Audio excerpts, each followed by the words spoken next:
महाराज जी, करड़ी सेना के अध्यक्ष की हत्या हो गई है, उनके घर में घुसकर उनको मार दिया गया। इसके उपलक्ष्य में आप क्या कहना चाहेंगे? अपना परिचय देते हुए आप बताइए हमारे चैनल पर। मैं कमल मिश्रा, अनुरागी जी महाराज। बहुत ही दुर्दांत अपराध किया है जिसने भी किया है।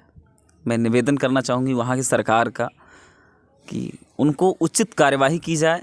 और उचित कार्यवाही के रूप में ऐसा नहीं कि कानूनन उनके तहत 10 साल मुकदमा चले दुनियादारी, कुछ नहीं, 60-60 समा चले। जैसे उन्होंने किया है, 60 के साथ 60ता का व्यवहार होना चाहिए। उन्होंने जैसा किया है वैसा ही करना चाहिए। उनको भी इनकाउंटर करवाइए, फांसी की सज़ा दिलवाइए शीघ्रातिशीघ्र। हमारी यूपी सरकार होती तो भी उनके ऊपर पूरा व्यवस्था देती, जैसे हमारे यूपी सरकार में होता है। दोषियों को गुंडा राज नहीं चलने देते हैं यहाँ पे। यूपी सरकार जैसे है यहाँ पे बहुत बेहतरीन तरीके से हो रही है। और राजस्थान में भी बीजेपी गवर्नमेंट बनी है। मैं मांग करूँगा कि वहाँ पे भी जैसे यूपी सरकार में दबदबा कायम रखी है, वैसे राजस्थान में भी दोषियों को सज़ा दिलाई जाए। और मेरा मानना है कि जिस देश की रक्षा राजपूत करते हों, उस देश में अगर राजपूतों की हत्या हो रही है तो इससे बड़ा अपराध नहीं हो सकता है। ये हम लोगों के लिए शर्म का विषय है। मैं ब्राह्मण हूँ और क्षत्रिय जो है सदैव ब्राह्मणों का सम्मान करता आया है। अगर जिस देश में क्षत्रिय नहीं सुरक्षित हैं, जिस देश में राजा सुरक्षित नहीं है, उस देश में हम लोग कदापि सुरक्षित नहीं हैं। अगर जो क्षत्रिय ही नहीं रहेंगे तो हम ब्राह्मणों का क्या होगा? हमारी रक्षा करने वाले तो सिर्फ क्षत्रिय ही हैं।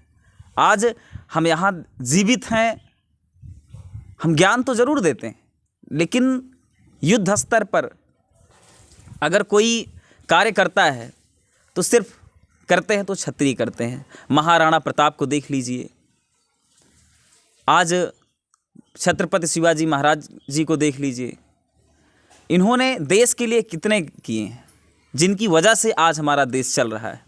और मैं यही अंत में कहूँगा कि शीघ्रातिशीघ्र दोषियों को कड़ी सज़ा दी जाए। अगर कड़ी सज़ा नहीं दी जाएगी तो ऐसे ही देश में निर्मम अपराध, निर्मम हत्याएं होती रहेंगी और ऐसे लोग मौन बैठे रहेंगे और इसे राजनीति का मुद्दा बनाते रहेंगे। बीजेपी, कांग्रेस, ऐसे ही चलता रहेगा और देश का हमारे से विनाश होता रहेगा।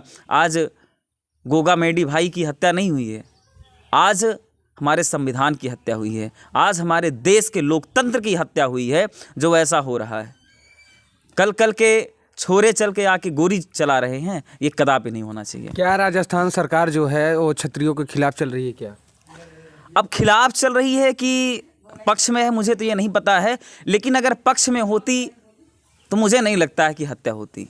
मैं यही कहूँगा कि अगर खिलाफ भी चल रही है तो राजा को बचाने के लिए साम दाम दंड भेद अपनाइए और हमारे राजा को बचाइए। अगर नहीं रहेंगे सुरक्षित तो फिर कुछ नहीं हो सकता है। आज एक की हत्या हुई है, कल अनेकों की हत्या हो सकती है। इसलिए शीघ्रातिशीघ्र कार्यवाही होनी चाहिए। आप क्या मांग करते हैं? मैं यही मांग करता हूं, मैंने तो पहले बता दिया, 60-60 समाचार, जो जैसा किया है उसके साथ वैसा व्यवहार होना चाहिए। उनको भी इनकाउंटर करवाइए। काहे कि उनको रहम दिली, जिंदा दिली दिखाई जाए, उनको 10 साल जेल में रखा जाए, उनको खाना खिलाया जाए। क्यों करना है? सीधे ऑन द स्पॉट उनको इनकाउंटर करना चाहिए। कोई मतलब नहीं उनको पालने के लिए। पुलिस ने अभी समय मांगा है 72 घंटे का। पुलिस तो समय मांगती रहती है। पुलिस में आज मेरी एज 25 साल हो गई, पुलिस समय मांगती है और समय के पहले कुछ नहीं कर पाती है। वो समय ही मांगती रहती है। 72 घंटे में देख लीजिएगा आप कितना हो सकता है। कुछ नहीं होने वाला है। छल करके मारा गया?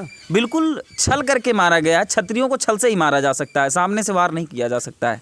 सामने पहुंच रहे हैं, मैं देखा वीडियो CCTV कैमरे से कि वहाँ पे बैठे हैं, मोबाइल चला रहे थे भैया, और उनको हत्या की गई है। अगर क्षत्रियों के या किसी की हाल चाल पूछ के उनकी हत्या की गई बात करते हुए, हाँ, तो छल के ही रूप में हत्या हुई है, ऐसे नहीं हुआ है।